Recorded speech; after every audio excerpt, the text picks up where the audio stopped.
Vamos ahorita a continuar con la segunda parte del módulo de cáncer de mama y la última. Vamos a empezar con la participación de nuevo del doctor Armando Giuliano. Él nos va a hablar de los márgenes quirúrgicos en cáncer de mama y de ahí tendremos 3 charlas muy importantes acerca de lo mejor que se ha presentado en este año en ASCO y en ESMO. Empezaremos con cáncer de mama HER2 positivo por el doctor Stephen Chia. El doctor Stephen Chia es el encargado de la Dirección de Oncología de British Columbia en Canadá. De ahí seguirá la doctora Mariana Chávez MacGregor del MD Anderson Cancer Center y ella nos hablará de lo mejor de ASCO y ESMO en cáncer de mama hormonosensible. Y terminará de nuevo con el doctor Stephen Chia hablando de lo mejor de ASCO y ESMO en cáncer de mama triple negativo. Y al final haremos una pequeña mesa redonda de preguntas, también veremos cuánto tiempo nos queda. Manden sus preguntas por la app y de ahí podremos, pues al finalizar, terminar. Muchas gracias y adelante, doctor Giuliano, por favor. Gracias por estar aquí. Thank you, Dr. Giuliano, once again, for being here.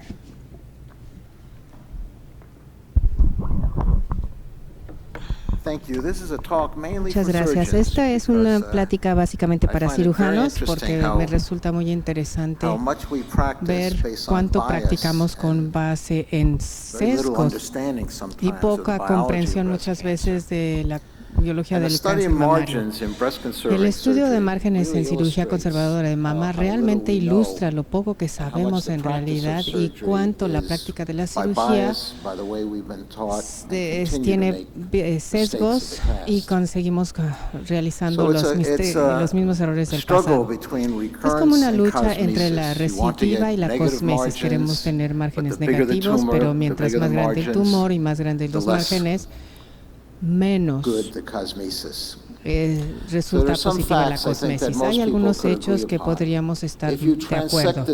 Si cortamos los tumores, el margen es positivo, pero ¿qué es negativo? Hasta recientemente no había habido ningún consenso sobre lo que constituye un margen negativo o un margen sin tumor. Y les voy a mostrar que la evaluación del margen en sí misma es muy difícil y tiene sus dificultades técnicas y hay errores técnicos. Y les voy a mostrar cómo en la práctica de su propia institución deberían tener más conocimiento de cómo realizar el estudio.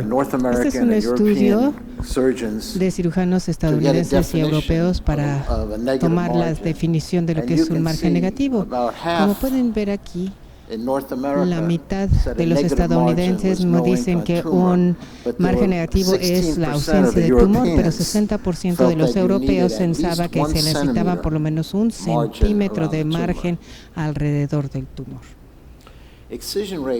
Las tasas de decisión en los Estados Unidos han sido extraordinariamente altas, una alta probabilidad de reoperación hasta en 20-25% de los pacientes.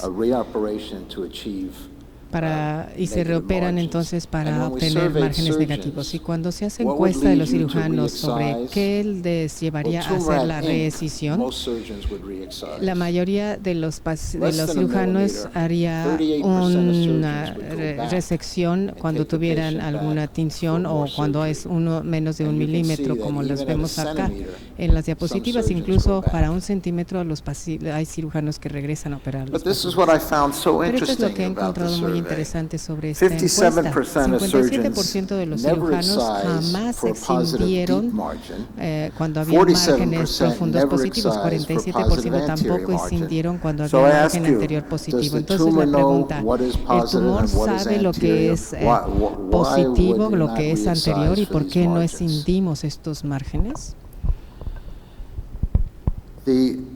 La tasa de márgenes positivos varía. No varía mucho cuando se define, dependiendo de los estudios mayores a 5 milímetros, 35% de márgenes positivos el primer estudio cuando se hace. Y cuando vemos el de 1 milímetro, el Schiller tiene 34.9% de márgenes positivos, así que no una gran diferencia en los márgenes positivos con base en la distancia que se encuentra del tumor. Hay algunos factores que afectan la evaluación de los márgenes. ¿Los patólogos ven la superficie completa o solamente ve algunas muestras? Con frecuencia hay una superficie irregular en una tumorectomía, entonces, ¿qué es lo que buscan? A veces las piezas están aplastadas cuando se hacen una radiografía y también puede haber reducción del tumor a un tercio de su distancia, y la biología también es importante. Hace alrededor de 7 años en un hospital privado empezamos a ver márgenes positivos extraordinarios y me preguntaba yo si no estaba haciendo la cirugía correctamente, porque esos eran los resultados que me decían, y que di seguimiento a los tumores simplemente para saber qué había pasado con ellos. Asimismo, pregunté cómo se hacía el muestreo, 2 centímetros, 2 milímetros, 1 centímetro, o solamente en áreas positivas. Depende de cómo se muestrea la pieza quirúrgica, depende de cómo el patólogo revisa la pieza tumoral. Entonces, en este tumor de 5 milímetros que extirpé en esta bola de 2 a 3 centímetros. Ahora, en hospitales, es decir, en centros de cirugía extra o ambulatoria más bien, bueno, tomé este tumor y lo puse en este cartón y se hizo una imagenología, pero aplastaron el tumor. Entonces, ¿qué podemos decir? ¿Realmente hay márgenes positivos? Había que cambiar el sistema porque esto estaba creando números extraordinarios de márgenes positivos. Tenemos que saber qué pasa con el tumor una vez que nos sale de nuestras manos para saber realmente qué es lo que pasa. Podríamos tener un margen positivo o negativo con este terrible sistema. Ahora, la otra cuestión es qué tantos de nosotros hacemos una resección perfecta. Yo siempre. El tumor siempre está en el centro de mi tumorectomía o mi lumpectomía, pero eso sabemos que no es. No tenemos una esfera perfecta alrededor de un tumor perfectamente esférico. Con mucha frecuencia lo sacamos, lo sentimos y decimos, ay, aquí está un poquito más cercano, a lo mejor voy a cortar un poco más acá y otro poco más allá, y tendremos más de un fragmento. Entonces, la pregunta es cómo lo procesa el patólogo. Puede ser un margen negativo, muy probablemente, pero si vemos las piezas o los fragmentos independientemente, estos pueden ser positivos. Por muchos años he tomado márgenes rasurados y empecé a hacerlo así cuando comencé mi carrera en UCLA. Estaba muy joven y una mujer joven de Estocolmo vino con una nueva técnica que se llamaba aspiración con aguja fina. Entonces empezamos a hacer eso para diagnosticar el cáncer y decidí que iba a hacer una mastectomía. La primera mastectomía que se hizo con aspiración con aguja fina. Quité el seno, 2 días después me habla patología y me dice, no hay cáncer en la mama. Y entonces ahí perdí mi pelo. Fui a patología, hablé con el patólogo y yo todavía era un médico estudiante que hizo el corte para el análisis histológico y no encontró cáncer. Y me di cuenta que cuando les daba yo la pieza quirúrgica, el más joven en patología era el que estaba haciendo las pruebas y estudios de los márgenes. Y entonces, desde entonces me di cuenta que yo era el que iba a tomar rasurados de los márgenes y yo iba a hacer el propio estudio para saber exactamente qué había en los márgenes. Aquí está estudio aleatorizado con márgenes de lumpectomía y márgenes rasurados. Y vean, se aleatorizado los tumores para estos dos posibles opciones de análisis de margen. Los rasurados dieron lugar a menos cirugías. Estos márgenes rasurados dejan lugar a menos operaciones, es decir, hay menos recidivas. Bueno, en mi práctica tuvimos un residente que hacía eso y ya no tuvimos recurrencias en pacientes en quienes se hicieron estos márgenes rasurados. Y lo interesante es que 12% de las piezas con márgenes de lumpectomía negativa tenían tumor en los márgenes rasurados. Pensábamos que habíamos quitado todo con la tumorectomía, pero cuando se veía el rasurado había tumor. 53% de los pacientes con márgenes positivos en la lumpectomía no tenían tumor en el margen rasurado. Entonces, ¿cómo es posible que esto haya sucedido? La distancia del margen no es un buen predictor de enfermedad residual en la reescisión. En el primer estudio, más de 2 milímetros para hacer margen negativo se reescindió. Con márgenes negativos, 15.4% fueron positivos. Vean el otro estudio de Gupta con carcinoma intraductal en más de 2 milímetros. Vean, 50% tenían enfermedad residual cuando eran reescindidos. La dimensión del margen no es un buen predictor de enfermedad residual. Y una razón de ello es la biología del cáncer mamario. Holland hace muchísimos años hizo un corte de una mama en diferentes sitios y lo que encontró es que había espacios entre el tumor primario a tumores adyacentes. 50% de las piezas de mastectomía no tenía estas separaciones, pero 18 sí tenía espacios mayores a 5 milímetros entre el primario y la enfermedad maligna adyacente. Así que era independiente del tamaño tumoral. Era igual en tumores grandes que en tumores pequeños. Entonces yo creo que el objetivo de la tumorectomía y de la evaluación de los márgenes en esta no es asegurar que no haya tumor residual en la mama, sino para asegurar que sea tumor mínimo y que ese tumor se pueda controlar con radiación. La tasa de recidiva con lumpectomía sin radiación es extremadamente alto porque estamos dejando tumor residual después de una lumpectomía. Entonces aquí la pregunta real no es una definición de un margen quirúrgico negativo, sino la extensión del margen negativo que puede tener influencia sobre la recidiva local. La recurrencia intramamaria ha disminuido muy importante con la terapia adyuvante sistémica. Si vemos estos dos estudios antiguos de la NSBP y vemos la recidiva local en B3 y B14, donde sin quimioterapia fue 15% y con quimioterapia fue de 5%. Una tercera parte de diferencia gracias a la quimioterapia. En B14 con hormonoterapia a 12 años, 11% versus 5%. O sea que sí hay disminución de la recidiva local en 50%. Si revisamos la extensión del ancho del margen en la recidiva local, la distancia más pequeña, menor a 1 milímetro, tiene una tasa de recidiva local de 7 centímetros más o menos, de 7%. Si revisamos de 2 a 5 milímetros, este porcentaje es de 4% y no hay diferencia en la extensión del margen y la recidiva local, probablemente debido a estos espacios y a la terapia sistémica adyuvante.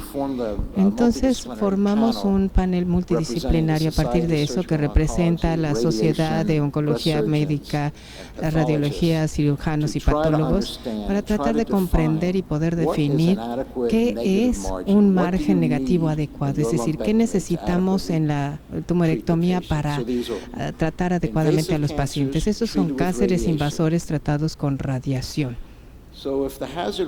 Si la razón de peligro o de riesgo es 1 en un tumor negativo, un margen positivo se duplica el riesgo. Entonces, un tumor en donde hay doble recurrencia, se puede mejorar esto con un refuerzo, pero no se elimina el aumento de la tasa de recidiva debido a un margen positivo. Entonces, cuando comparamos un tumor sin tinción, es decir, que no se haya cortado de 1, 2 o 5 milímetros en 13.081 pacientes, no pudimos mostrar una diferencia en la tasa de recidiva, ni siquiera una tendencia. Así que un tumor sin tinta no es un margen positivo para una tumorectomía en un cáncer invasivo, ni en cáncer intraductal. Si tenemos margen positivo, podemos tener un aumento 2 veces mayor del riesgo de recidiva local. Así que márgenes negativos podrían ser una pérdida de tiempo, de dinero y demás.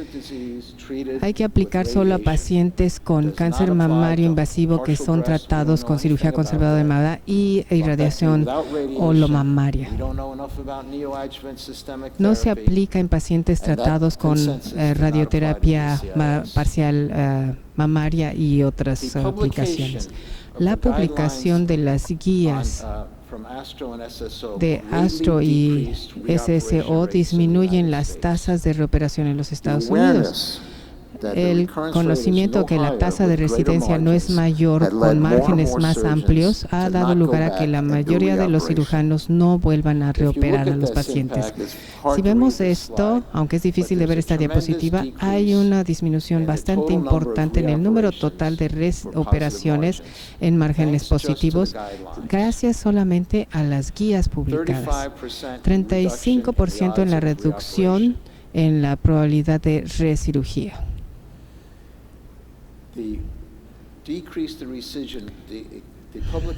La publicación, es decir, la disminución de la reoperación a partir de la guías redujo la morbilidad, la ansiedad de los pacientes. Entonces, las guías, ¿cómo es posible que den mejoría a la atención médica? Bueno, pues estas afortunadamente dieron lugar a menores reoperaciones. El estado marginal no es el único factor cuando consideramos la evaluación y la comparación de tasas de recidiva locorregional. Tuvimos que repensar los márgenes en el cáncer intraductal invasivo para examinar el ancho de la margen en estos cánceres. Esto es un poco más difícil, no hay evidencia para este tumor. Hubo 20 estudios con entre 8,000 pacientes, 865 de los cuales tuvieron recurrencia local y se sometían a estos estudios y procedimientos. El estado marginal es el siguiente. Si es positivo, la tasa de recurrencia es doble comparado cuando el margen es negativo, y cuando es positivo es incluso más difícil. En pacientes que tuvieron radiación holomamaria de 2, 3 y 10 milímetros parecen tener la misma tasa de recidiva local. Los márgenes negativos redujeron a la mitad el riesgo de recidiva local, y los márgenes de 2 milímetros fue lo más cercano a poder minimizar el riesgo. Así que las guías recomendaban que para pacientes que tenían intraductal invasivo, un margen de 2 milímetros era adecuado. Sin embargo, también se reconoció que no teníamos datos suficientes por debajo de 2 milímetros, así que lo incluimos en el artículo, que se debería utilizar el criterio clínico y juicio clínico para determinar la necesidad de cirugía posterior en pacientes con márgenes negativos en un margen de 2 milímetros o menos. Así que, ¿eso qué significa? Si tengo un paciente con un margen de 1 milímetro pero que tiene intraductal invasivo, es una paciente joven con un tumor grande. Si fuera una paciente de mayor edad con un margen de 1 milímetro y un pequeño intraductal invasor, no reoperaría a esta paciente. ¿Qué pasa después de quimioterapia neoadyuvante? Uno de los problemas es que los tumores no entienden que queremos que se reduzca su tamaño de esta manera. Generalmente empiezan a reducirse en ciertas partes en donde tenemos islas cancerosas dentro de la tumorectomía. Es importante revisar esto con el patólogo antes de poder decidir si se reopera o no el paciente. Tenemos un margen angosto después de la quimioterapia adyuvante y tiene un 3% de tasa de recidiva. Si tenemos un negativo mayor de 2 milímetros es de 6%. Y si se tiene una respuesta patológica completa, sigue habiendo un número pequeño de recidivas. Así que en realidad no entendemos el uso y la interpretación de los márgenes con quimioterapia neoadyuvante. Y no podemos sacar a relucir entonces una recomendación definitiva de cuál debe ser el estado de los márgenes. Entonces, ¿qué hacemos? Bueno, vemos que hay todavía remanente. Si el margen puede ser negativo, bueno, pues quizá no hay problema, pero si tenemos islas tumorales con infiltración importante y un residual importante, es importante obtener márgenes adecuados después de la quimioterapia neoadyuvante, porque puede ser resistente a este tratamiento posterior y hay que ser más cuidadosos. Así que después de la quimioterapia neoadyuvante soy mucho más cuidadoso en tener márgenes completamente negativos. Esto puede ser toda una locura, pero quiero referirme a los estudios aleatorizados que nos dieron lugar a abandonar la mastectomía. ¿Cómo es que ellos definieron los márgenes? Esto resulta extraordinario para mí. En el BO6 no había tumor con tinta o con tinción. El NSI dice márgenes negativos, macronegativos. El estudio danés puede ser que los márgenes pudieran ser macropositivos o no. EORT, TC, vean ustedes las diferentes, es decir, el Instituto Gustav Russell puede ser tejido normal de 2 centímetros, pero no hablan del estado de la microhistología. Milán, lo mismo, 2-3 centímetros de tejido normal más piel y fascia. Así que la transformación completa de mastectomía a cirugía conservadora de mama se basó en estudios que tenían una evaluación inadecuada de los márgenes quirúrgicos. En resumen, aumentar el ancho de los márgenes sin tener tinta en el cáncer invasor o más de 2 milímetros de intraductal invasor no va a disminuir la recurrencia local y solamente causan costos adicionales, ansiedad y una mala cosmesis. La práctica de rutina de la excisión para obtener márgenes con tumores más grandes que tener una línea no es que tener tinción, digamos, no es una garantía. Y los márgenes apropiados después de una biopsia con aguja fina todavía se tiene que determinar. Espero que esto no les haya confundido más, sino más bien les haya traído alguna aclaración sobre qué hacer con estos tumores.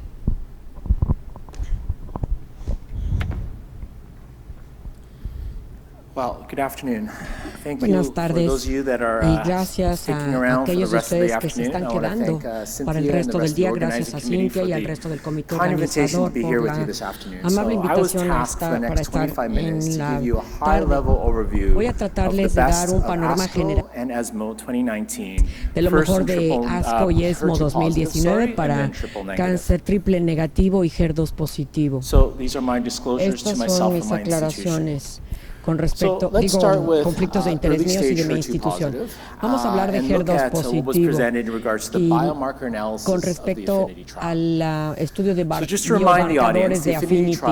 El estudio Affinity es un estudio fase 3 aleatorizado de más de 3,000 pacientes con cáncer HER2 positivo mamario, con pacientes de cáncer T1A y 0, aleatorizados a la quimio de elección del médico, ahí basada en taxanos, y el brazo de control es trastuzumab como estándar, o el brazo experimental es trastuzumab más pertuzumab.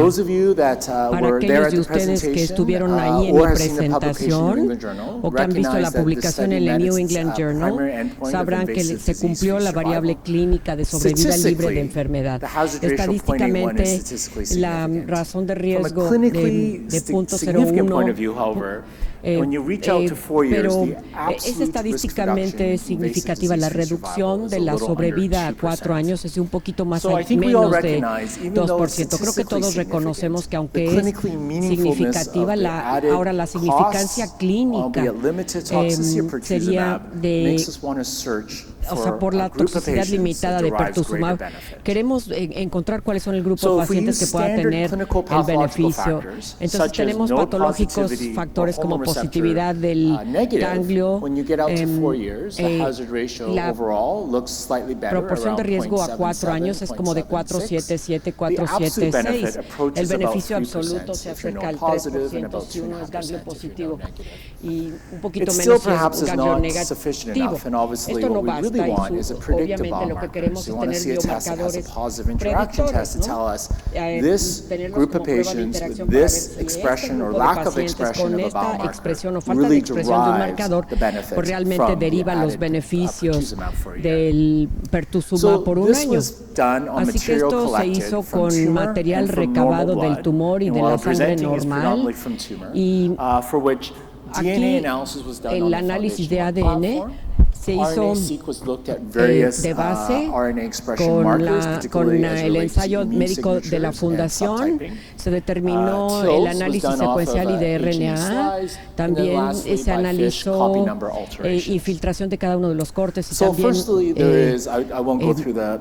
por revisión. No vamos a darles más datos, pero PIK3CA se sabe que es prevalente en HER positivo y es un factor pronóstico. Que si es predictivo, la respuesta es que desafortunadamente no. Hay un pronóstico ligeramente peor con la alteración de PIK3CA y aquí vemos la proporción de riesgo y sin embargo hay una diferencia en favor de pertuzumab en el tipo no mutado y bueno, no tenemos las pruebas que nos ayudarían a convertirlo en un marcador predictivo. Subtipificación, todos conocemos la tipificación PAM50 en base a luminal A, luminal B. Se ha hecho trabajo en el entorno adyuvante. PAM50 nos mostraría una tasa de PCR mayor. Aquí tenemos que todos los subtipos tienden a favorecer, de hecho tendieron a asociarse con el peor pronóstico, sobre todo la subtipificación básica. Podrán ustedes decir si es realmente positivo o no, pero viendo la confirmación por IDFS o FISH, nos dice que todos los subtipos en comparación con el luminal A, hay cierto enriquecimiento. Y bueno, se utilizó también como prueba adicional Signa. Ahora, el TIL no es algo estandarizado, pero que se puede hacer fácil con HME y hay una prevalencia de TILs muy altos en esta muestra, más de el percentil 75 que se asocia con un mayor beneficio de pertuzumab. Esto sugiere que quizá haya un efecto inmune de la combinación pertuzumab-trastuzumab, pero estos no son datos validados. Ni tampoco ha pasado por pruebas de la validación positiva. Signature por expresión génica, hubo 3 genes que no tuvieron beneficio preferencial y hubo cierta tendencia con los otros, pero no fue significativo. En respecto a la alteración del número de copias, si ustedes saben que no solo tienen un índice en la prueba de FISH, si hacen FISH de rutina, se tiene el número de copias y se usa un umbral de 6 o más, y esto implica un mayor beneficio de pertuzumab, aunque no es una prueba de interacción positiva, sino solo una tendencia. Así que, por desgracia, les muestro mi conclusión de que no existe un biomarcador predictivo validado del estudio para que podamos compararlo de uno contra otro y decir este es el grupo de pacientes en quienes vamos a derivar mejor beneficio del pertuzumab añadido, digo adyuvante. Ahora, ¿qué pasa con estos otros estudios? Este se presentó en San Antonio en 2018 a través de Catherine, con respecto al estudio de Catherine. Este se refiere a neuropatía y recidivas del sistema nervioso central. Para recordarle al público, este es un estudio en donde los pacientes tenían que tener por lo menos 2,1-C-N0 después de quimioterapia neoadyuvante de 9 semanas con trastuzumab. A los pacientes se les aleatorizaron a TD1 para terminar el año, TDM1 o trastuzumab estándar. Creo que la gente está informada de este estudio. Hizo todo un escándalo en San Antonio, lo publicaron en el New England Journal con una proporción de riesgo de 0.5 y una reducción en los eventos de riesgo y con una diferencia absoluta de 10% en la sobrevida libre de enfermedad. TDM1 es un conjugado de anticuerpo, un anticuerpo conjugado ligado a un inhibidor tubular relacionado con neuropatía, todos los grados relacionados con neuropatía fueron de 36%, aunque si no había neuropatía se llegaba al 17%. La mayoría de las veces la neuropatía fue reversible, aunque la tercera parte de los casos, los que tenían neuropatía inicial y que ingresaron en el estudio Catherine, siguieron teniendo un poco de neuropatía residual. Si no se tenía neuropatía basal, se iba desvaneciendo con el tiempo y era de nivel muy bajo al final. Vemos aquí al estudio Catherine y como les demostré, TDM1 reduce el riesgo de sobrevida libre de enfermedad alto, aunque en términos generales hubo un beneficio. Aquí lo interesante es que no redujo las recaídas de metástasis a cerebro. De hecho, se pueden ver 44 casos en comparación con 32, 5.9 versus 4.3. Pero si incluyen sitios secundarios de progresión, recuerden que el sitio se contó, el IDFS se contó como sitio primario. Si tienes el brazo de TDM1 y tienes una recaída de pulmón, este cuenta como tu primer evento, ya no se puede contar como el primer evento del sistema nervioso central, pero si hay otro evento subsecuente se recopila y al final los números son más parecidos, en donde el número de eventos total con recurrencia, cualquier evento del sistema nervioso central recabado de 44 versus 42 y cualquier paciente con progresión del sistema nervioso central o recaída después de haber aparecido en el brazo de trastuzumab. Parece entonces que el riesgo te indica cómo capturas tu primer riesgo, tu primer evento, y esto nos da la razón de por qué vemos una cantidad de riesgos alta, de riesgos de primera vez alta. Aunque no hay la sobrevida global, la mediana de sobrevida por desgracia sigue siendo de 12 meses, no hay diferencia en general, así que mis conclusiones con respecto a la primera etapa de HER2 de primera etapa, en realidad no hay ningún biomarcador predictivo validado para la selección de pacientes para que reciban pertuzumab adyuvante aparte de HER2 positivo. Y por favor esténse pendientes sobre San Antonio porque se van a dar actualizaciones de Affinity. La adyuvancia con TDM1 es el estándar para enfermedad residual o si hay un ganglio de más de 1 centímetro después de quimioterapia adyuvante y metástasis cerebrales. Todavía esta es una necesidad no resuelta. Ahora les voy a mostrar la siguiente iteración del grupo estadounidense y de Canadá en cuanto al diseño de estudios neoadyuvantes. Este se llama COMPASS. Tiene la parte A y la parte B. La parte A trata de desescalar la terapia en pacientes con PCR, o sea, con respuesta parcial. Aquí vemos que se les da 12 semanas de un esquema de paclitaxel semanal, además de trastuzumab. O sea, se agrega trastuzumab. Si logran la PCR, continúan con anticuerpos solos. Si no logran PCR, son aleatorizados a TDM1 más placebo o TD1 más tucatinib. Vemos aquí que tucatinib es un inhibidor HER2 VEGFR y no tiene penetrancia y se comprueba en que reduce los efectos en el sistema sistema nervioso central. Y aquí se le suma al TDM1 para enfermedad residual.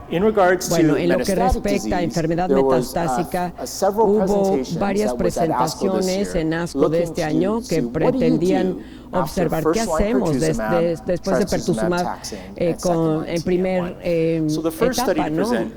El primer estudio es el estudio SOFIA. Ahora, ¿qué es este estudio? Bueno, compara el tratamiento estándar en entorno de segunda línea, trastuzumab más quimioterapia, contra un anticuerpo HER2 diferente. Margetuximab se ha manejado con ingeniería y creemos que parte de los anticuerpos abordan al sistema inmune a través de los mediadores de toxicidad. Esta porción, a través de ingeniería, se ha desarrollado para atraer las células que dan afinidad. Así que para base preclínica se han intensificado ADCC versus trastuzumab. En el brazo 2 casi a todos los pacientes se les había dado TDM1 y trastuzumab previos. En tercera línea o más allá se les aleatorizaría de 1 a 1 a este diferente anticuerpo margetuximab y la opción del médico más trastuzumab más quimioterapia, y la variable clínica primaria es la sobrevida libre de enfermedad. Esto es para dividirles, demostrar que la división fue a la mitad capecitabina, al tercero vinorelbina, y prácticamente a todos los pacientes se les dio el tratamiento básico en el entorno primario con trastuzumab y un TDM1. El estudio mostró una mejora estadísticamente significativa de la sobrevida libre de progresión en favor de margetuximab. Sin embargo, la diferencia en magnitud de la sobrevida libre de progresión mediana es modesta, menos de un mes. Vemos cómo se separan las curvas. La confirmación, una vez iniciado, mejora con una mediana de diferencia de 1.5 meses. Pero al preespecificar, reconocíamos que FC gamma 3 tenía cierta farmacogenómica, o sea, las isoformas que se expresan en cada uno de nosotros tienen variabilidad. Aquellos con FF o FE probablemente tengan mayor respuesta inmune versus los que tenían BB de respuesta.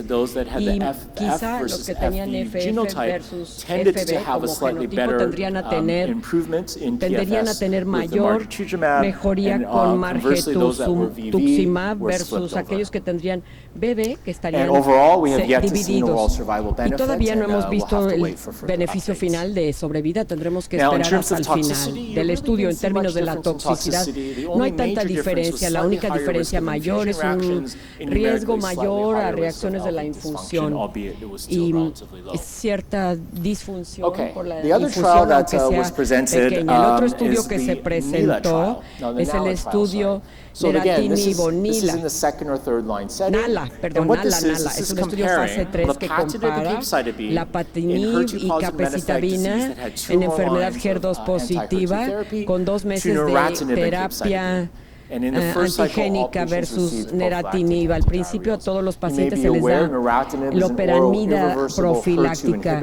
El neratinib es un inhibidor HER2 irreversible oral y vemos que hay gran significancia en IDFS, aunque la diferencia es relativamente modesta. En esta población de pacientes podemos ver que hubo algo un poco menos contemporáneo. Quiere decir que no todos los pacientes tenían pertuzumab, como la mitad tampoco tenían todos TDM1, sino solo la mitad. Aquí otra vez, esto es la mejora estadísticamente significativa en la sobrevida libre de proporción de riesgo 7.6. Vemos que las curvas, 0.76, perdón, las curvas no se separan y con el tiempo hay un 15% o algo así de diferencia en la marca de los 12 meses, y a los 18 meses también hay cierta diferencia en la sobrevida libre de progresión.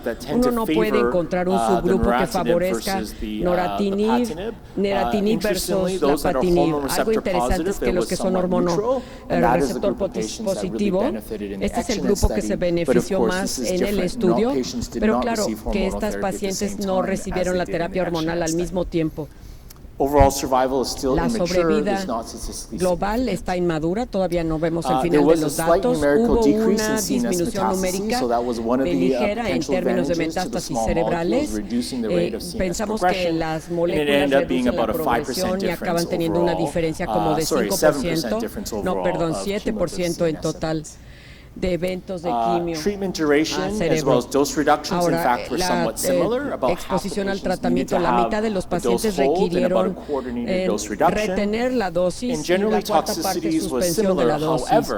Más o menos los efectos secundarios fueron iguales, pero la diarrea más alta.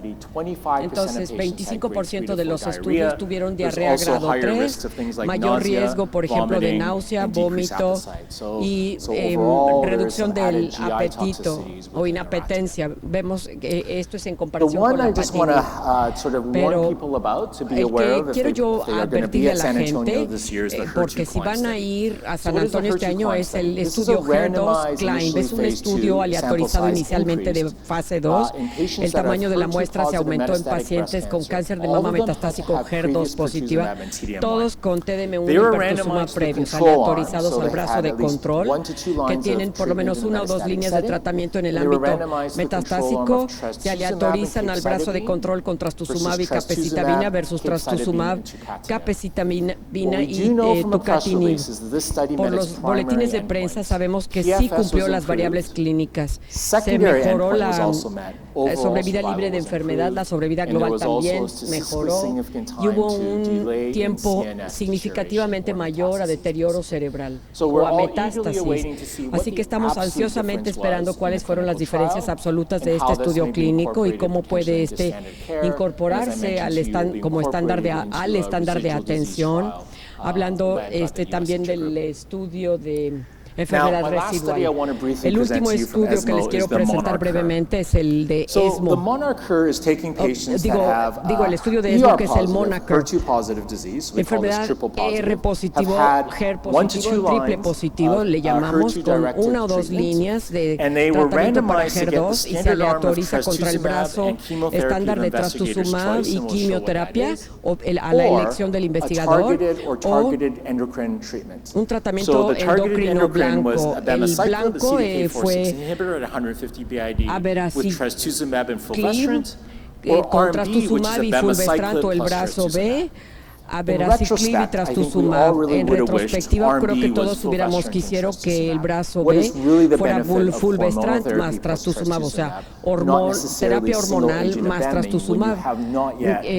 Que claro, no queríamos agotar todavía fulvestrant como terapia endocrina. ¿Por qué dar un agente nuevo? Bueno, las pacientes son pretratadas, todas han recibido trastuzumab y TDM1, la mitad con pertuzumab previo, y este estudio de hecho favoreció la estructura de CK46. Hay cierto sesgo porque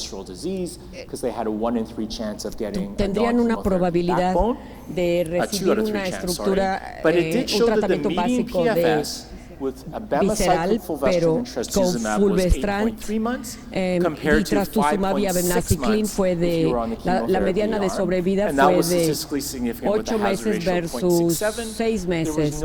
Aquí vemos la proporción de riesgo. No hubo diferencia con abemaciclib más trastuzumab o sin abemaciclib. Así que tendremos que esperar a ver la diferencia. La toxicidad es bien tolerada, como podrán imaginar, con este CDK46. Vamos a ver un poquito más de diarrea con abemaciclib, pero en cuanto a neutropenia, trombocitopenia, fatiga y demás, todo es relativamente similar a quimioterapia y trastuzumab. La otra cuestión de la que tiene que estar consciente la gente es otros conjugados de anticuerpos. Conocemos TDM1, el siguiente, que estamos esperando todos ansiosamente, es DS90, que en realidad es trastuzumab con un enlace soluble que se puede dividir y hay más droga a anticuerpo en el coeficiente que se pega al portador de trastuzumab. Los estudios fase 1 han mostrado tasas de respuesta apropiadas en términos de la progresión a TDM1 y estamos esperando el estudio fase 3, uno frente a otro contra TDM1 en el tratamiento de tercera línea. Así que para concluir de mi presentación, esta sección de este taxano pertuzumab trastuzumab de primera línea lo mostró que supera la sobrevida global. En cuanto a opciones terapéuticas, hay diferencias en toxicidad, en eficacia y obviamente también en toxicidad financiera. No estoy tan seguro que ninguno de estos pueda pararse uno por encima del otro, salvo tucatinib, trastuzumab y capecitabina, dependiendo de la diferencia absoluta que veamos del estudio Herclimb en San Antonio. Tendría que mostrar un beneficio de sobrevida global para cambiar la práctica clínica en todo el mundo, porque pues el índice de redituabilidad obviamente que estaría ligado a la sobrevida global mejorada. Y bueno, pues con esto les agradezco su atención y voy a dejar el micrófono para el siguiente orador.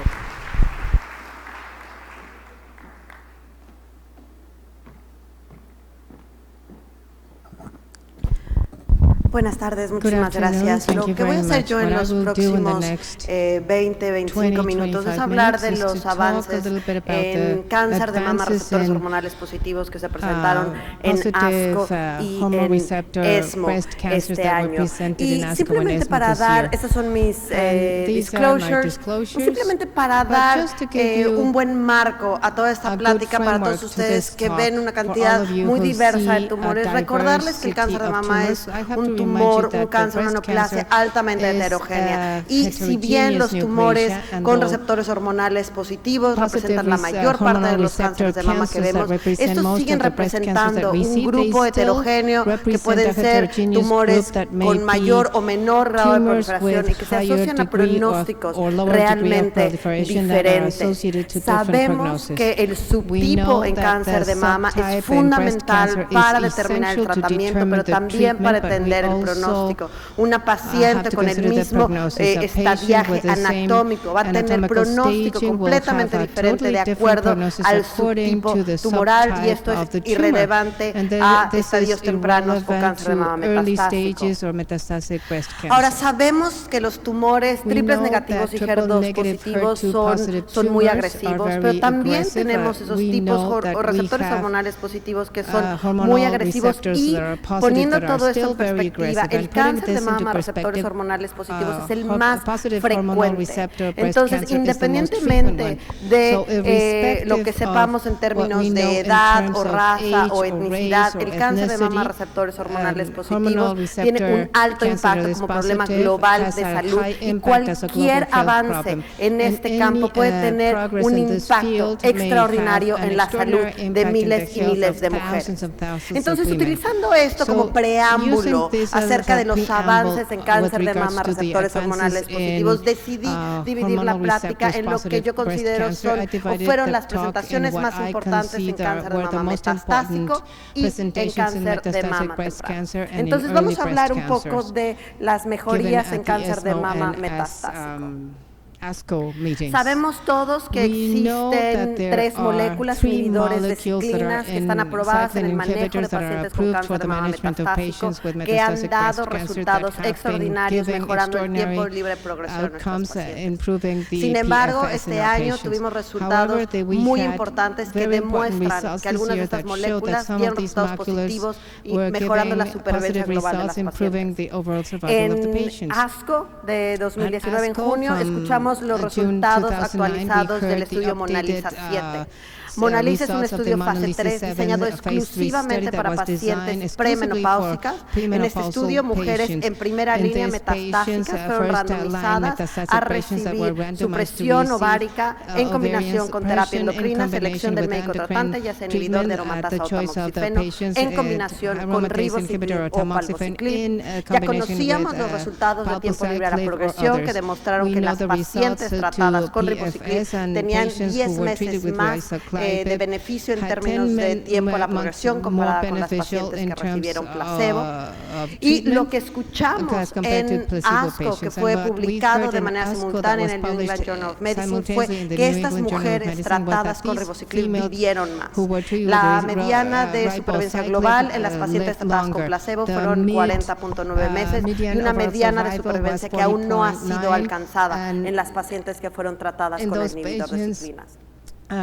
Estos son los análisis de subgrupos que demuestran los resultados de acuerdo a la terapia endocrina que recibieron las pacientes. En la parte superior vemos pacientes tratadas con inhibidores de aromatasa, en la parte inferior tamoxifeno, las pacientes tratadas con ribociclib en la línea roja, y como pueden ver, estas pacientes tuvieron, independientemente del backbone hormonal, mejorías en la supervivencia global. Cabe recalcar que este estudio no estaba diseñado para tener un poder estadístico al evaluar esta comparación, y el médico tratante lo decidió. Entonces, pero simplemente nos hace ver que el beneficio es independientemente visto a pesar del tratamiento hormonal. Este es el análisis de subgrupos que demuestra que independientemente de las características de la paciente, enfermedad visceral o no, región, haber recibido adyuvancia con quimioterapia, estadio 4 de nuevo, no todas las pacientes tendían a tener beneficio con el tratamiento con ribociclib. En ESMO, en Barcelona, hace un par de meses, tuvimos la presentación de otros 2 estudios utilizando inhibidores de ciclinas, y ambos demostraron beneficio en la supervivencia global. Uno de ellos es el estudio MONALISA 3, que ya había sido publicado por el Dr. Sleiman. Este estudio, pacientes pre o postmenopáusicas, la mayoría eran postmenopáusicas, en primera o segunda línea, aleatorizadas a recibir ribociclib en combinación con placebo o ribociclib en combinación con fulvestrant. Sabíamos que el objetivo primario de este estudio, tiempo libre a la progresión, era positivo, y lo que vimos lo que escuchamos en ESMO fue el resultado de la supervivencia global, que fue positiva. En este caso, como pueden ver en la parte inferior, la supervivencia, la mediana de supervivencia fue de 40 meses en las pacientes que recibieron placebo, y no se ha alcanzado en las pacientes que recibieron el ribociclib. En la gráfica lo ven de manera superior en la línea azul, es decir, otra vez estamos viendo que estas moléculas ayudan a nuestros pacientes a vivir más. Se hizo un análisis de acuerdo a las pacientes que recibieron el tratamiento en primera línea o en segunda línea, y volvemos a ver a las pacientes tratadas con ribociclib con mejor supervivencia global, con, en el caso de las pacientes en primera línea, una mediana de supervivencia global no alcanzada en las pacientes con placebo de 45 meses, y si vemos en las pacientes en segunda línea, aquellas tratadas con ribociclib, 40.2 meses comparado con 32.5 meses. Los análisis de subgrupos nos muestran una historia similar. Todos los subgrupos se tienden a beneficiar con el tratamiento de ciclinas. Y un análisis que se hizo hablando de el tiempo a quimioterapia, podemos ver que claramente hay un retraso en el inicio de quimioterapia, y esto tiene implicaciones importantísimas en la calidad de vida de nuestras pacientes y en retrasar el inicio de tratamientos muchísimo más tóxicos. El otro estudio que se presentó en ESMO, que es en este caso el tercer estudio que tenemos positivo para supervivencia global, es el estudio MONALISA 2 que George Lech presentó. Este estudio, un estudio muy similar a MONALISA 3, un estudio en pacientes pre, peri o postmenopáusicas. La inmensa mayoría de las pacientes eran postmenopáusicas. Las pacientes podían ser tratadas en primera o segunda línea, y fueron aleatorizadas a recibir abemaciclib en combinación con fulvestrant o fulvestrant en combinación con placebo. Abemaciclib es una molécula ligeramente diferente a las otras dos, que son palbociclib y ribociclib. Se administra de manera diaria, tiene menos efecto en los neutrófilos, y se han reportado casos no insignificantes de diarrea, pero es una molécula un poco distinta. El objetivo principal de MONAR-2 es tiempo libre a la progresión, y ya sabíamos que este estudio era un estudio positivo en el que las pacientes tratadas con ribociclib con abemaciclib tuvieron una mediana a la progresión de 17 meses comparada con 9 en las que recibieron placebo, y lo que escuchamos otra vez en ESMO fue que estas pacientes, al ser tratadas con el inhibidor de ciclinas, viven más, una diferencia de prácticamente 10 meses en aquellas pacientes que fueron tratadas con abemaciclib, 37 comparado con 46 meses. De manera similar a los estudios previos, en los análisis de subgrupos, todas las pacientes se beneficiaron del tratamiento con inhibidor de ciclinas, y en un análisis interesante de acuerdo a la localización de la enfermedad metastásica, parece que había un beneficio claro de abemaciclib en las pacientes con enfermedad visceral. Esto fueron análisis exploratorios, pero sí nos hablan de la actividad de estas moléculas independientemente de la localización de la enfermedad avanzada.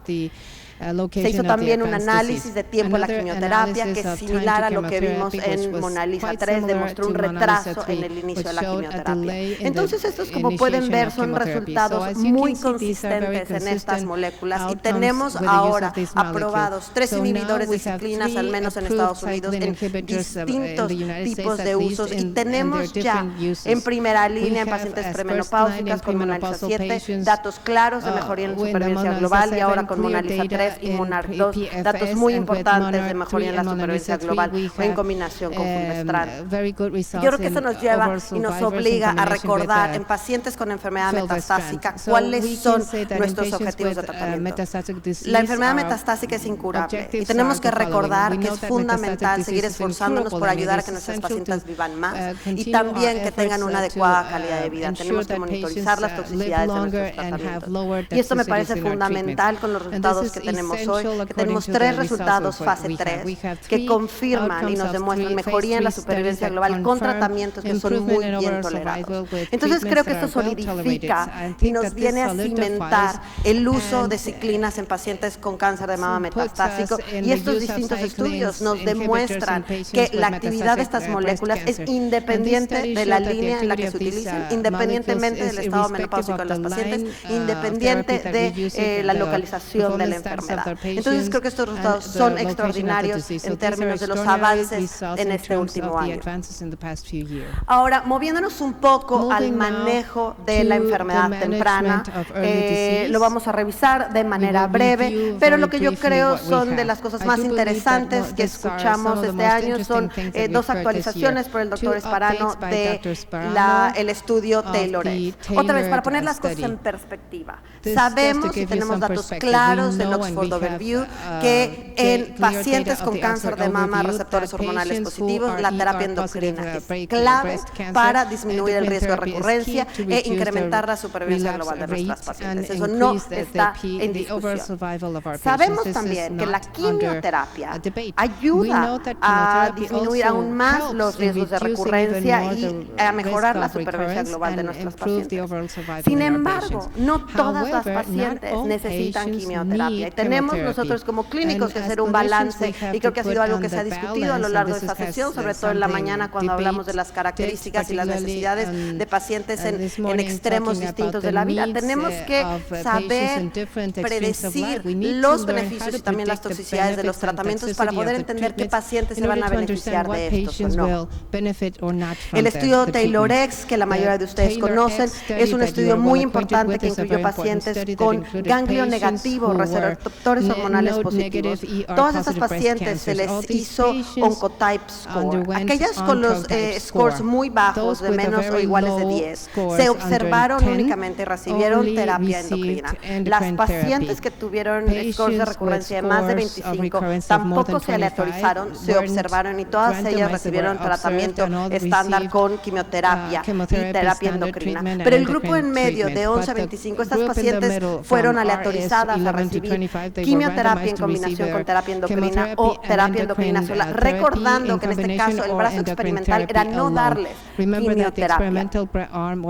Tenemos ya resultados publicados en el 2015 por Joe Sparano que las pacientes en ese grupo de los scores de recurrencia muy bajos tenían unas tasas de tiempo libre de recurrencia invasiva extraordinarias. Estas pacientes estaban libres de enfermedad 99% de las veces, lo cual nos confirma que estas pacientes no tienen necesidad de darles tratamientos más tóxicos como la quimioterapia. Tuvimos en una sesión plenaria en ASCO la presentación de los resultados de la randomización de esas pacientes con scores de recurrencia entre 11 y 25, las que se aleatorizaron a recibir quimioterapia o no, demostrando que había una diferencia mínima, minúscula y no estadísticamente significativa entre los dos brazos, lo cual nos indica claramente que estas pacientes no se benefician del uso de la quimioterapia. Hubo una interacción positiva de acuerdo a edad, y entonces sí parece ser que en las mujeres menores de 50 años que tienen scores de recurrencia de 16 a 25 hay algún beneficio de la quimioterapia, pero en la inmensa mayoría de nuestros pacientes que sean mayores de 50 años con scores de recurrencia de 25 no hay beneficio de quimioterapia. Entonces esto realmente fue algo muy importante que ya sabíamos y que ha venido a ayudarnos a predecir y a identificar y a seleccionar mejor a nuestros pacientes por tratamiento. Lo que es nuevo este año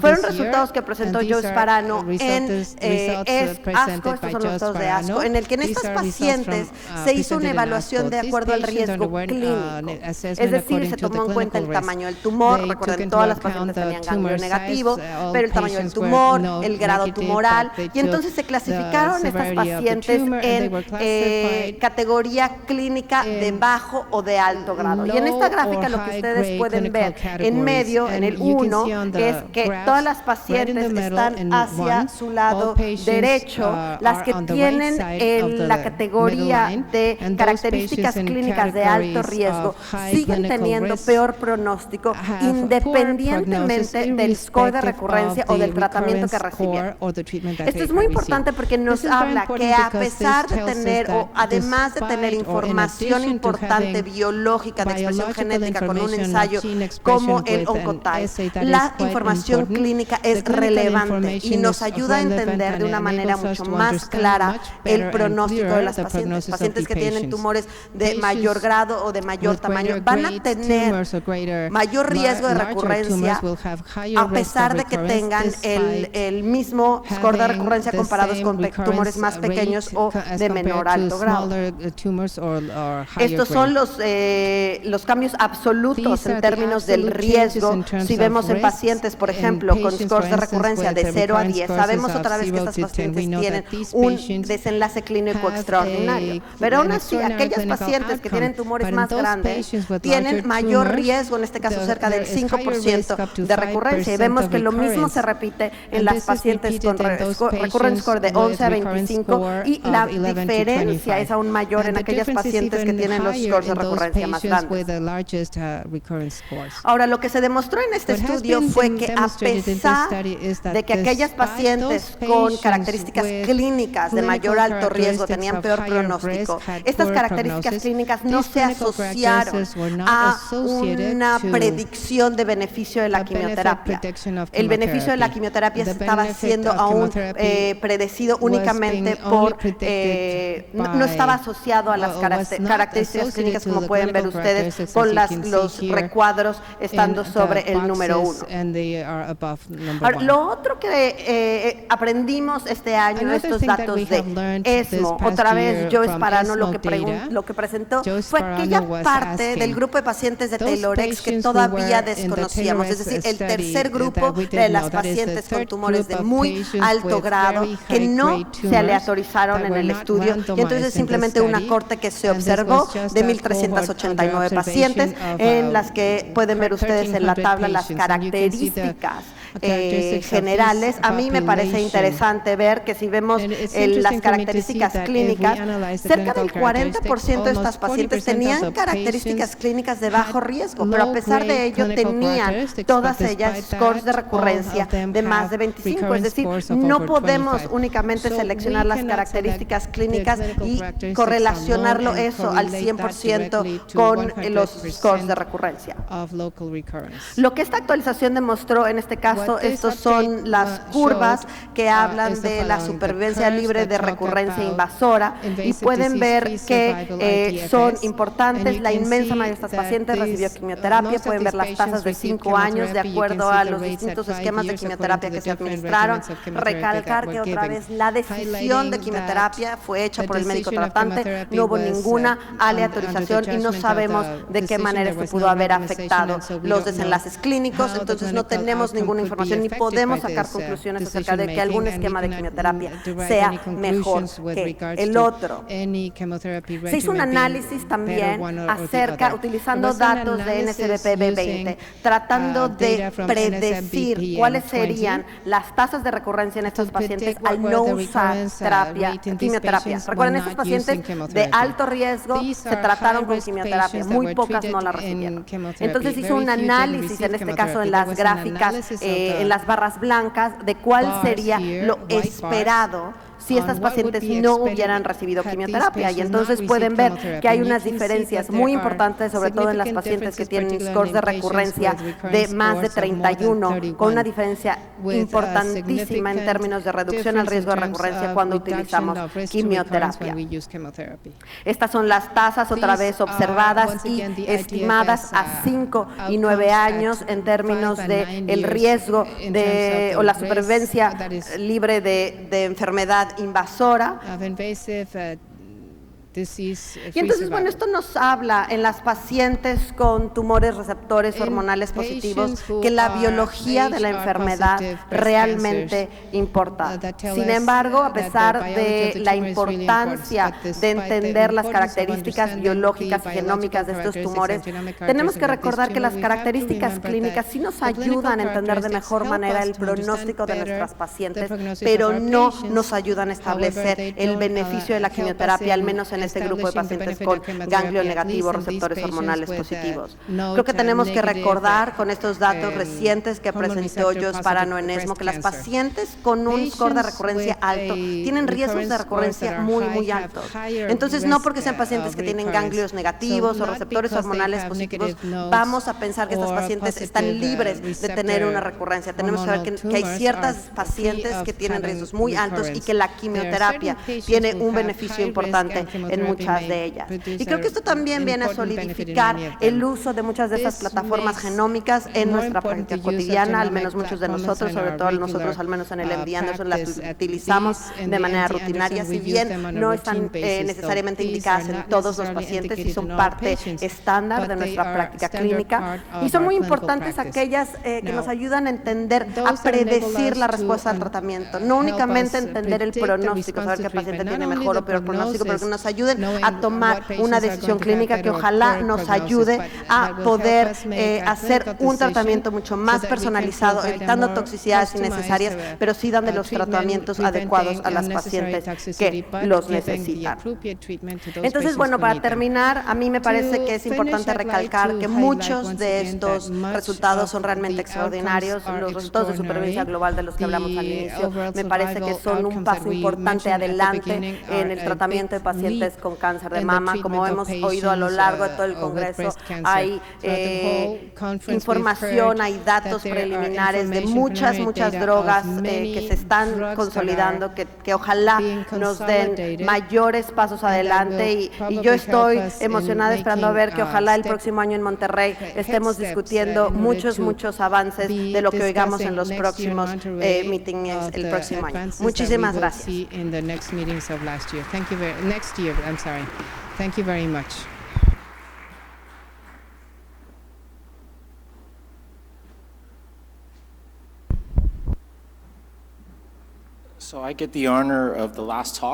Me toca el honor de la última plática y les agradezco a todos los que se hayan quedado. Esto es la actualización de triple negativo de ESMO y ASCO, que creo que es quizá los datos más emocionantes. Y creo que estarán de acuerdo conmigo cuando oigan los datos, bueno, mis conflictos. Creo que todos reconocemos, como la doctora Chávez nos dijo, que hay gran heterogeneidad, quizás sobre todo en el subtipo de triple negativo.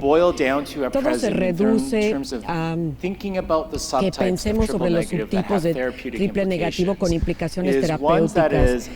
Una vez que hay mayor proliferación y que hay falta de la respuesta de los infiltrados en la célula, y en ese caso la base y el estándar es la quimioterapia. Lo que aprendimos que los triples negativos con respuesta inmune en el microambiente y hay linfocitos infiltrantes positivos o negativos desde el punto de vista de PR, y también considerar el inhibidor PD1 y PD2 o no PD2. Esto es lo que llama nuestra atención en términos inmunes. También hay alteraciones en BRCA1 y 2 y HRD y reparación en DDR, o sea, reparación en defectos, y también vemos el subtipo y queremos tener digamos, como objetivo eso a un antagonista.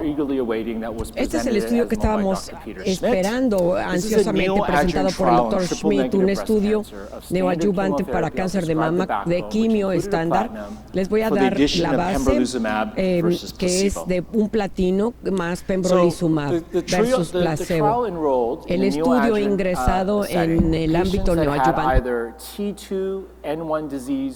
enfermedad T1, N0 o más, o de cualquier tamaño de N1.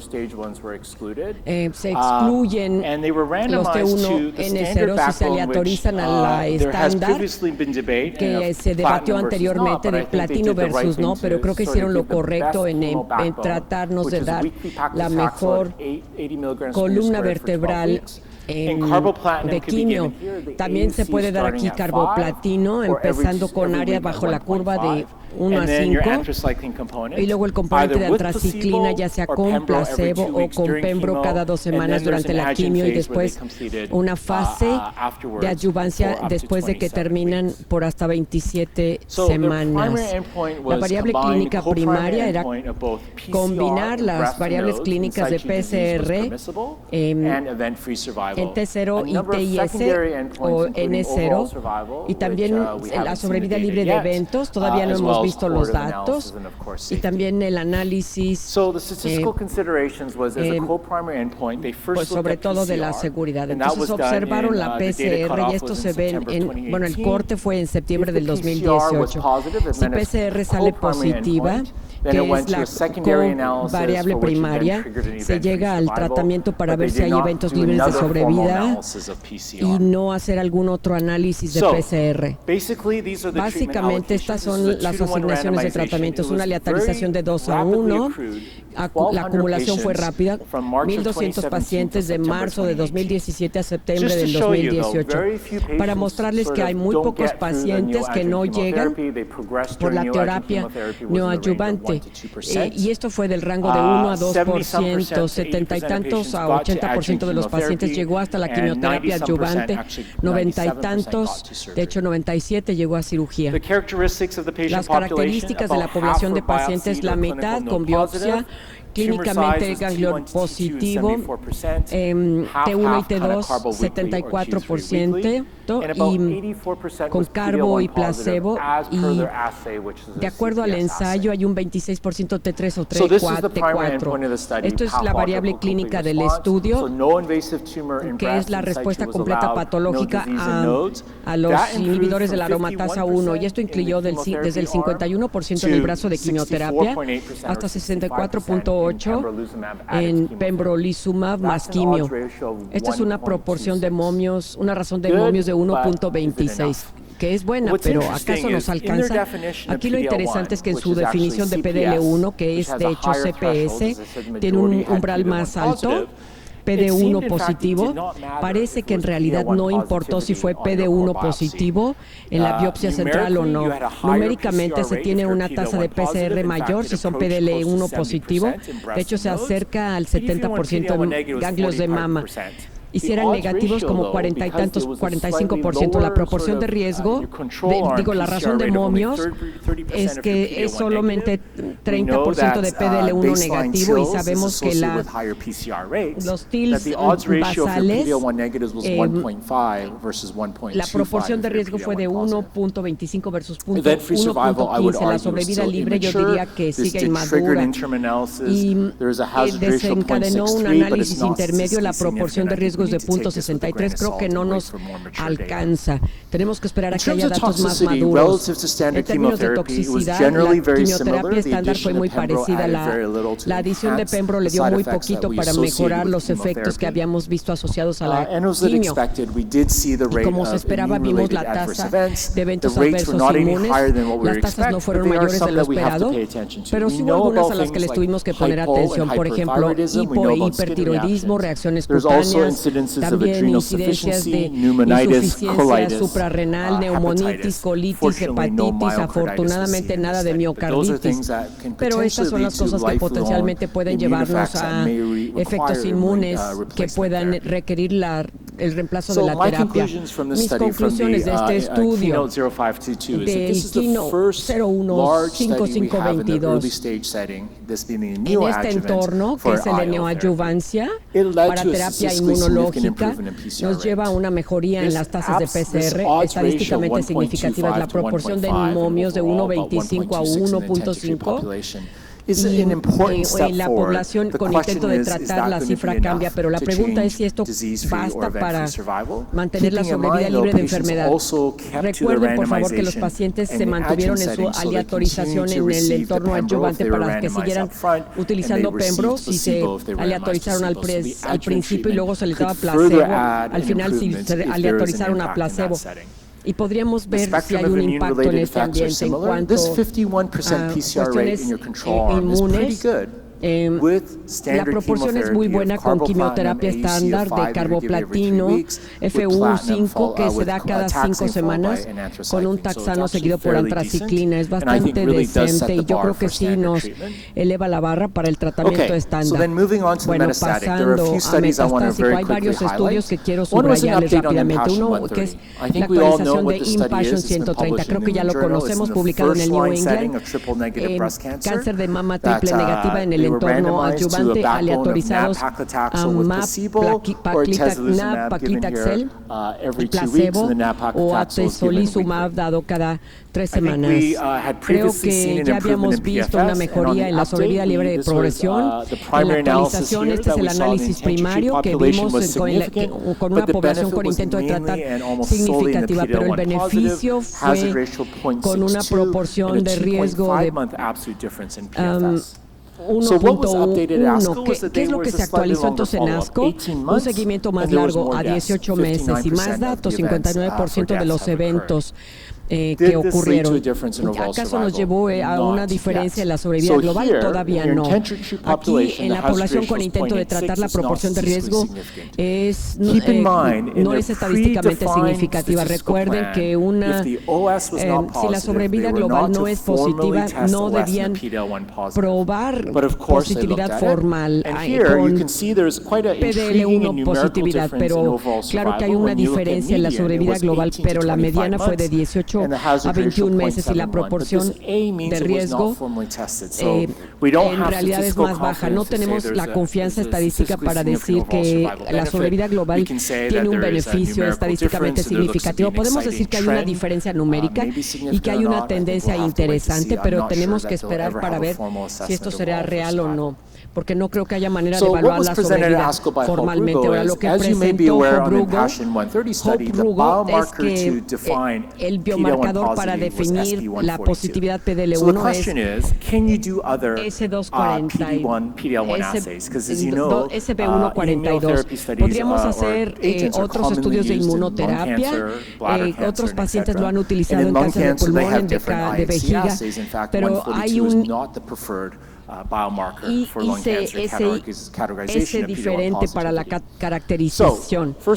Primero que nada, este es un desglose de dónde provino la muestra para prueba. 44 fue del primario, 36 fue el metastásico.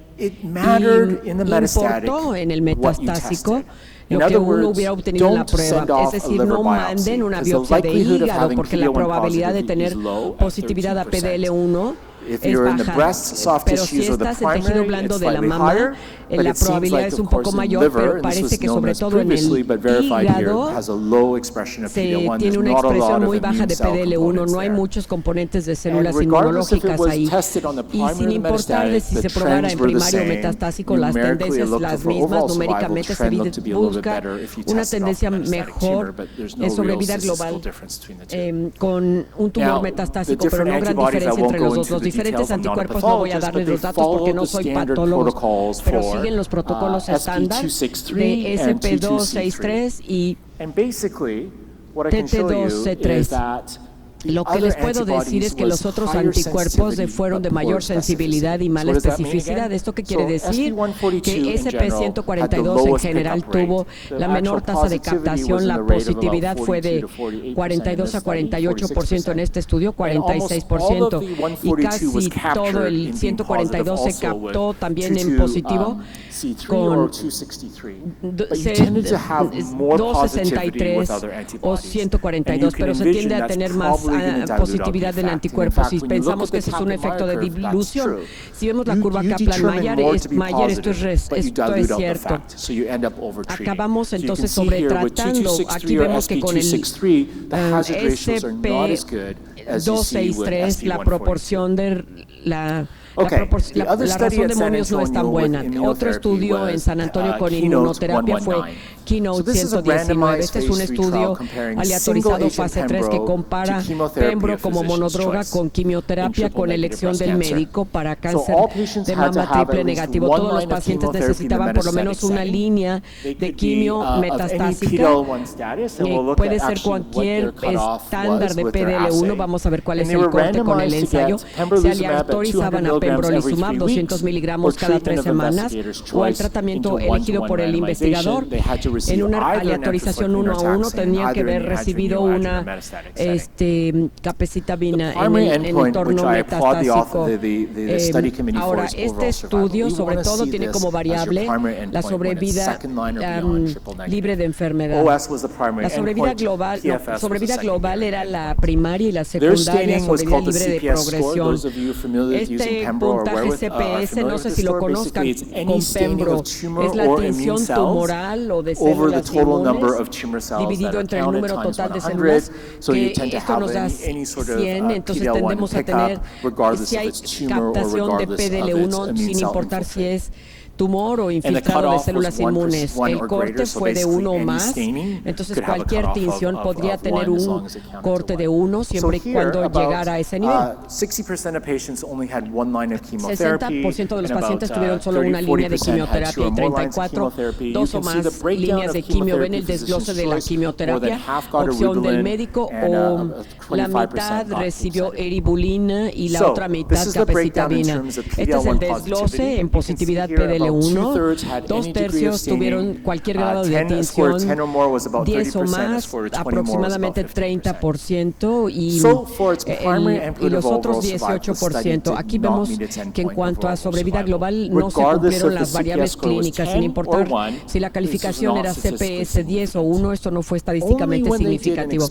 Solamente cuando hicieron análisis exploratorios, y esto es una hipótesis, con la calificación de CPS de 20, parecía que las curvas se separaban de manera clínicamente significativa, proporción de riesgo 0.58, pero esto no estuvo en el plan preespecificado, sino fue un análisis exploratorio. Asimismo, en la sobrevida libre de progresión, los brazos de quimioterapia tuvieron mejor resultado que Pembro, salvo en CPS 20. En términos globales, la toxicidad fue mínima en cuanto al brazo de pembrolizumab, y la quimio, como se esperaría, se ven más efectos secundarios relacionados con la quimio, menos efectos relacionados con Pembro, nuevos sitios de efectos secundarios, y los más comunes pues son los que ya les describí: anomalías tiroideas, cambios cutáneos, más neumonitis y cosas como colitis, insuficiencia suprarrenal, nefritis y diabetes tipo 1. Todo esto puede ocurrir si tratas a suficientes pacientes, pues claro que a fuerzas te vas a encontrar con eso. En lo que respecta a mis conclusiones de inmunología en triple negativo, creo que quedó claramente demostrado la sobrevida libre de la sobrevida libre de progresión con paclitaxel mejora en el ámbito de primera línea. Ahora, no queremos tampoco usar marcadores como SP263 o 22C3 porque se tendrá mala concordancia y un sobretratamiento. Pembrolizumab no es superior al estándar de quimioterapia. La actividad de monodroga se demuestra, pero necesitamos todavía encontrar un biomarcador que resulte realmente mejor y que realmente nos pueda seleccionar a cuáles pacientes hay que darles pembro en lugar de quimio, y quizá esto pueda llevar a un estudio prospectivo posterior. Voy a concluir la sesión con la última presentación de ESMO que tiene que ver con el estudio PROGATE-3. Este es un estudio no necesariamente triple negativo, pero metastásico. Todos son con mutación BRCA a nivel germinal. Esto es en cánceres mamarios heredados, pero siempre y cuando fueran HER2 negativos, se permitieron los pacientes en el estudio. El diseño del estudio básicamente son pacientes que no tienen más de una línea de quimioterapia en ámbito metastásico, pueden ser BRCA 1 o 2, aleatorizados al brazo de quimioterapia con carboplatino y paclitaxel aquí, área bajo la curva de 6 y placebo o velaparib. Velaparib es un inhibidor PARP2, PARP1 y es un poquito más fácil de combinar con la quimio por el tamaño molecular, y aquí se administra a 100 miligramos 2 veces al día por una semana antes de la quimioterapia. Básicamente pueden ver que de hecho hubo como una división 50-50 de 1 a 2 y que el número de líneas de quimioterapia, 80% de los pacientes, esta era su primera línea. Este estudio también fue estadísticamente significativa, cumplió su sobrevida libre de progresión con una proporción de riesgo de 0.7, variable primaria. Ahora, lo importante es ver la división. Se dividen más allá de los 12 meses y la diferencia de la mediana es como solo de 2 meses. Recuerden esto, en dónde es la división y en dónde termina la quimio. Donde se abren las curvas. En cuanto a los subgrupos que sean BRCA1 o 2, parecen favorecer la sobrevida libre de progresión por encima de veliparib. En el análisis intermedio no se tiene demostrado beneficio de sobrevida. Una cosa que parece sí hacer la diferencia, vean otra vez la separación de las curvas a los 12 meses, es la duración de la respuesta. Nos lleva a una mayor duración de respuesta con la adición de la quimioterapia con inhibidor de PARP. Cuando disecamos y decimos en qué día deciden los médicos suspender la quimio, o sea, no había ninguna obligación, pero lo interesante es que algunos pacientes recibieron 53 ciclos de quimio. Digo, es impresionante. Yo creo que nunca le haya dado a nadie en primera línea 53 ciclos de quimio con taxano y platino. Y sin embargo, el número promedio de ciclos fue de 11 a 12. Esto está dentro del rango a 10 a 11 meses, y lo interesante es que si se lograba esta curva, se separaba. Si suspendías la quimio y estabas en velaparib, continuabas para mantenimiento. Si estabas en placebo, no te daban nada. Ahora, la toxicidad. Vemos más trombocitopenia, un poco más de anemia durante la quimio, y luego en el mantenimiento con inhibidor de PARP tenemos, por ejemplo, esto es cuando la actividad de monodroga o la toxicidad surge, más náusea, fatiga, diarrea y también insomnio y astenia. Ahora, hay que reflexionar y acordarnos de qué mostraban los otros inhibidores de PARP. Acuérdense que se manejaron en combinación con monoterapia de PARP o quimioterapia elegida por el médico en segunda línea, ya fuera con olaparib, en Olimpia o en el estudio en BRCA. Talazoparib, y vemos la diferencia que fue como de 3 meses de sobrevida libre de progresión. Para terminar, en lo que respecta a este estudio, velaparib y quimio mejoraron la sobrevida libre de progresión versus quimioterapia sola. La diferencia absoluta fue relativamente modesta. Las curvas se separan tarde. Esto a mí me sugiere que este fármaco sea mejor para la fase de mantenimiento, ya sea que utilicen el fármaco post-quimio o que lo mantengan para no progresión o que se esperen hasta la progresión y luego traten la progresión como en Olimpia. Yo no creo que agregue tanto valor, por lo menos a Pelipariv y quimioterapia. Y con esto, pues me da gusto poder haber terminado unos cuantos minutos pronto y le voy a pasar el micrófono a Cintia, la moderadora.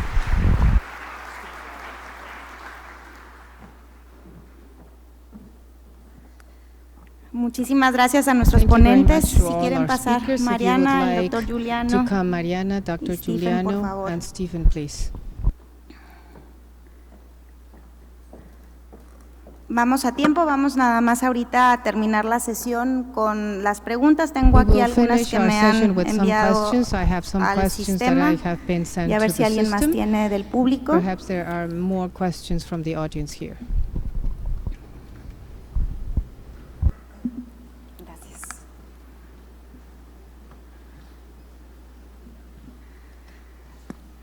Bueno, la primera que tengo es para el doctor Chia, y la pregunta que tenemos es ¿cuál es su opinión acerca del uso de pembrolizumab en neoadjuvancia? Si se prevé que con los datos que se presentaron en ESMO, si se va a tener una aprobación rápida por la FDA, dado los resultados en respuesta patológica con el empleo en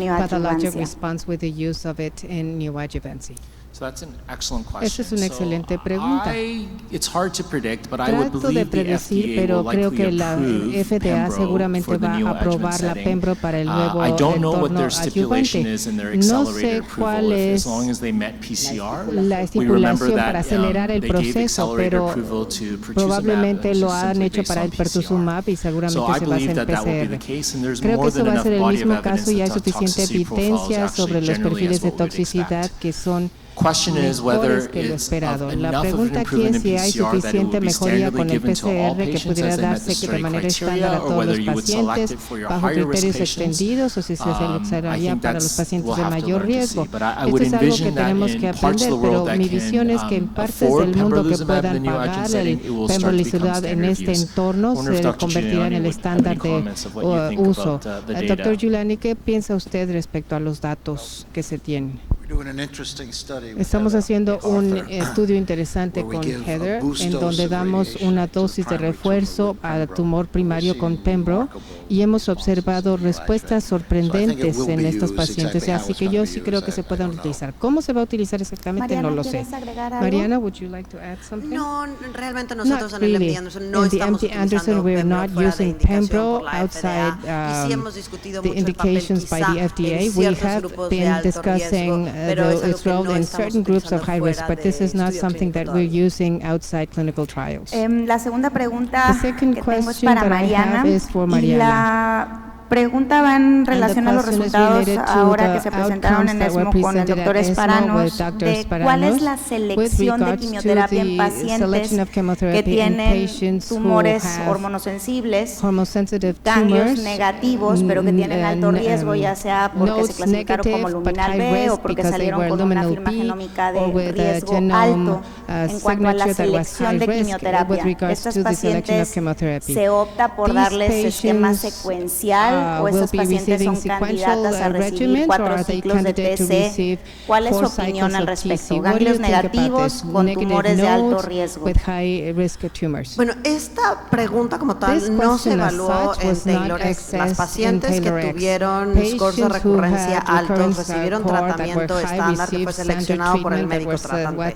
Entonces, las tablas que yo presenté con las tasas de recurrencia son no fueron estas pacientes aleatorizadas a recibir ciertos tipos de quimioterapia. Entonces no podemos hacer ninguna conclusión acerca de un tipo de quimioterapia siendo mejor que otra. En todo caso, lo que tenemos que hacer referencia es a los datos quizá del estudio ABC en el que se compararon esquemas con y sin antraciclinas. Nosotros en muchas de nuestras pacientes con receptores hormonales positivos, sobre todo sin ganglios, nos sentimos cómodos dándoles un tratamiento con taxanos exclusivamente considerados el Taxel, con ciclofosfamida Ahora, de manera personal, mis pacientes de muy alto riesgo, pacientes que tengan scores de recurrencia muy altos o que sean muy jóvenes, yo sí me siento cómoda dándoles antraciclinas con taxanos. Y otra vez, lo que tenemos que recordar es que los esquemas de tercera generación son mejores, pero tenemos que considerar el riesgo inicial. Si una paciente tiene un mayor riesgo, el beneficio que vamos a tener de un esquema con antraciclinas va a ser mayor. Entonces sí creo que en ese caso tenemos que tomar en cuenta e individualizar las características de las pacientes. Yo no sé, Steve, tú en Canadá, ¿cómo están manejando esto? Estoy completamente de acuerdo contigo. Nosotros seguimos el mismo tipo de práctica. Entonces te basas en el riesgo de los pacientes. Sí. Toño, por favor. Gracias. Primero que nada, muchísimas gracias a los tres expositores por sus excelentes pláticas. Tengo dos preguntas específicamente para el doctor Armando Giuliano. La primera es acerca del uso rutinario de la evaluación transoperatoria patológica de los márgenes quirúrgicos cuando hacemos cirugía conservadora. Y la segunda, el papel de la resonancia magnética preoperatoria en aquellas mujeres con mamas densas o difíciles de evaluar para in order to perform a conservative treatment, surgery, particularly DCIA. Yes. Son buenas preguntas. Generalmente yo no utilizo la evaluación transoperatoria de los márgenes, es costoso, toma lo mismo que hacer la cirugía en sí, y tampoco es perfectamente precisa, así que no lo hacemos. Generalmente utilizamos resonancia en mujeres con mamas tensas en el entorno de neoadjuvancia antes de hacer cirugía conservadora de mama. Tenemos aquí otra pregunta. La pregunta es específicamente para pacientes con cáncer de mama T1C, N0 y tanto para pacientes, una pregunta es para HER2 positivo y otra para triple negativo. ¿Cuál es ahorita la conducta en cuanto a dar tratamiento neoadjuvante o adjuvante para estas pacientes? Vamos primero por la pregunta en triple negativo. ¿Optan por primero operar a la paciente y luego darle adjuvancia o primero dar quimioterapia neoadjuvante y luego operarlas? T1C, N0 triple negativo. TCNO patients. Voy a responder yo y luego le daré el micrófono a los demás. Mi preferencia clínica en etapa 1, es decir, tumores que son clínicamente radiológicos, es decir, menos de 2 centímetros en el ultrasonido, es que se sometan a cirugía. Y la razón aquí es que queremos saber cuál es el tamaño del tumor y quizá determinar el estado ganglionar. Esto va a definir mi terapéutica. A menos que haya otra indicación, y la otra indicación pudiera ser algún retraso de obtener el estado BRCA, o si uno paciente joven y hay que considerar otro tipo de abordaje, pero en realidad depende, es decir, más bien mi opción es la cirugía. Ahora, si realmente son TC1N0, el tratamiento preferido es ATT. Como les mostré, hay un nuevo estudio adyuvante agregando pertuzumab en estos pacientes, pero mi preferencia ha sido primero en etapa 1 operar a los pacientes que tienen este escenario clínico 1.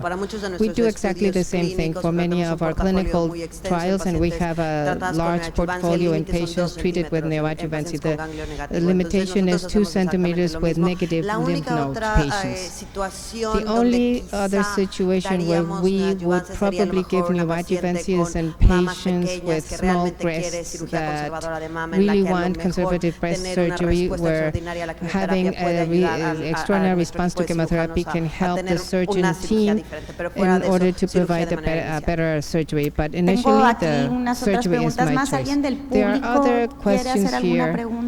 But first, I'd like to ask the audience whether they have questions to address. Bueno, si no es así, creo que tengo 2 o 3 preguntas más. Aquí nos preguntan, dicen, el Mona Lisa 7 no se permitió crossover y menos del 20% de las pacientes del grupo placebo recibieron cualquier inhibidor de CDK4/6 a la progresión. ¿Se puede asegurar que dar el CD4 en primera línea mejora la supervivencia sobre darlo a la progresión? Creo que lo que tenemos que recordar en estos estudios es que si bien no se permitió crossover en este estudio, las moléculas han estado aprobadas por la FDA en Estados Unidos y en otros países. These molecules have been approved by FDA and other countries. So in patients, when they were unblinded, it was probably the result of the molecules. We have to interpret this study and many others with the data that we have on population according to ITT analysis. So based on the study, what we know is that patients have an overall survival, those treated with the ribofactor. These molecules are highly active, and in our practice we are giving them in patients as first line. But if the patients were not able to receive it as first line, I do believe that if they could have access, all patients who receive a cyclin inhibitor, we have seen very clearly, and it is quite strong in triple negative patients, particularly with HER2 positive treatment, that it's important to start with our best therapy from the start. Keeping drugs for later is not, I believe, is the best strategy. So we have to remember the data of studies and apply them to the best way possible in our patients. Nos preguntan, Mariana, we are en cáncer de mama que progresa inhibidor de aromatasa adyuvante, si el esquema para iniciar sería fulvestrant más inhibidor de CDK4/6. Yo creo que todo depende del fulvestrant and CDK46. It depends on patients. Patients who progressed during or right after adjuvancy with aromatase inhibitor AIs, I would treat them with fulvestrant in first line. If you have a patient that has completed aromatase inhibitor 6 or 7 years back, I would continue treating them with AI and cyclin inhibitors. Would you do the same thing? Nos preguntan su opinión sobre el uso de platinos. What do you think about the use of platinum-based treatments in neoadjuvancy? What do you do in triple negative breast cancer? What is your usual practice? Do you use them, or do you select patients on whom you will use them, or what is your practice? Yo creo que queda claro que hay tasas de PCR más altas en los estudios clínicos de acuerdo al del CALB, y ahora vemos otros que los que logran más de 50% al agregarles platino. Creo que pues es cuestión de la tolerabilidad. Si están aptas, tienen que infundirse con una mayor tasa de infusiones, pero para mí yo creo que si son gangliopositivos, si son T2 o T3 grandes, pues entonces yo diría que T2 N0 triple negativos. Si mis pacientes son mayores, estaría yo más dudoso. Y ahora podemos empezar con 6 o 5, pero creo que eso depende de la experiencia que uno tenga. Yo diría que como estándar puede ser 5 en base a las altas tasas que vemos, incluso con el estudio 52. No utilizamos platinos en todas las pacientes y las seleccionamos basadas en riesgo. El estudio de CLGB administró el taxano con platino inicial y después la antraciclina. De hecho, muchas pacientes o un porcentaje no significativo de pacientes no pudo completar el tratamiento con antraciclina. Entonces, en mis pacientes lo que hago es les doy la antraciclina primero, al menos para asegurarme que esa parte del tratamiento se completó de manera secuencial. Después les doy el taxano con el carboplatino. Si las pacientes empiezan a tener problemas muy graves de neuropatía o problemas con sus biometrías hemáticas, entonces paro el carbo, pero entonces invierto el uso, pero definitivamente no en todas. Nos preguntan en pacientes con mutaciones de BRCA metastásicas, ¿cuál es la recomendación de la secuenciación de las terapias tomando en cuenta atezolizumab y los inhibidores de PARP? Yo creo que queda claro en los que tienen BRCA1 o 2 germinales que tiene actividad de monodroga, pero por lo menos en los 2 estudios con BRCA yo tendería a utilizar una monodroga después de que ya hayan tenido por lo menos una línea de quimio, preferible una antraciclina o un taxano. En Canadá, como el financiamiento puede ser limitado, no creo que se financie en base al estudio BRCA3, sino más bien que se da como mantenimiento o a la progresión. Yo creo que sí merece un estudio de mantenimiento, pues como lo ha hecho cáncer de ovario. Pero ¿y el atezolizumab dónde encaja ahí? ¿Empieza con él? Sí. O sea, ¿cómo sería la secuencia? Sí, es buena pregunta. En Impassion 130, los que tenían alteración BRCA tenían mejor resultado de atezo con quimio. Entonces, yo creo que mi percepción sería que en el ámbito de primera línea sería quimio y luego paclitaxel más atezo, si son PDL1 positivos, si son BRCA positivos, solo el inhibidor de PARP. Y de ahí en adelante, ¿qué? La cuestión es primero o después que el platino, no lo sé.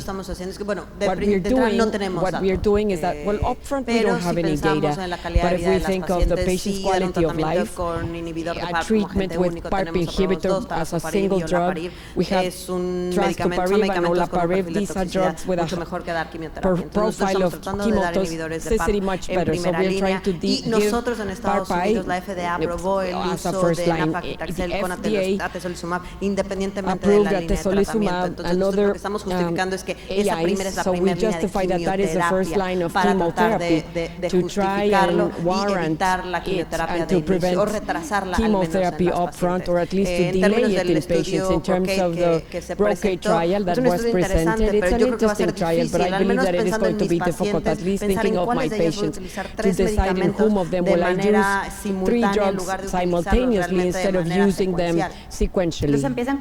So they begin with PARP-I, and then you introduce chemo with a TISO. Mucho de esto es algo que es todavía muy nuevo, porque si No, this is piensas very los new because if datos you think about that, the Atezo se data of publicaron en Atiso junio, were meses published only in después June, and a couple of tuvimos la months aprobación afterwards por la we had the FDA. FDA Entonces, realmente son approval. un par de meses So que this is tenemos just de a couple of experiencia months that we have of en términos del experience uso in cotidiano, terms of the y creo que es algo que vamos daily ojalá use, tener más and estudios hopefully we clínicos will para have more aprender en la clinical práctica. trials to learn in practice. Y bueno, como última pregunta And as tenemos last aquí question, que here en we el have Mona Lisa that 7, in Mona Lisa ¿cuál es 7, la efectividad what de is usar the el effectiveness tratamiento of de inhibidor de using CDK4/6 con inhibidor de CDK4/6 aromatasa versus inhibitors with an tamoxifeno? AI versus En tamoxifen? una de las gráficas que In les one of the mostré, graphs that I se showed ve you, que el you uso see that the de use of inhibidor de ciclinas cyclin está inhibitor desenlaces clínicos superiores independientemente outcomes de la terapia that hormonal are que se superior utilizó. to the normal therapy Numéricamente that was parece seen. que Numerically, utilizar it seems that inhibidores de using an aromatasa da AI mejores resultados, provides pero a este better estudio no result. estuvo diseñado para But this comparar the el trial was brazo de not designed to tamoxifeno con compare versus inhibidor the de aromatasa, tamoxifen or y la selección del arm tratamiento versus hormonal AI. dependió And del médico hormonal therapy tratante. depended Entonces, on the esta no fue treating una physician, so this was no Sabemos de datos randomization. We previos y know lo hemos of visto previous en data, and we've adjuvancia seen it y in en enfermedad adjuvancy and in metastásica que los metastatic inhibidores de disease that aromatasa con supresión ovárica AIs son with superiores.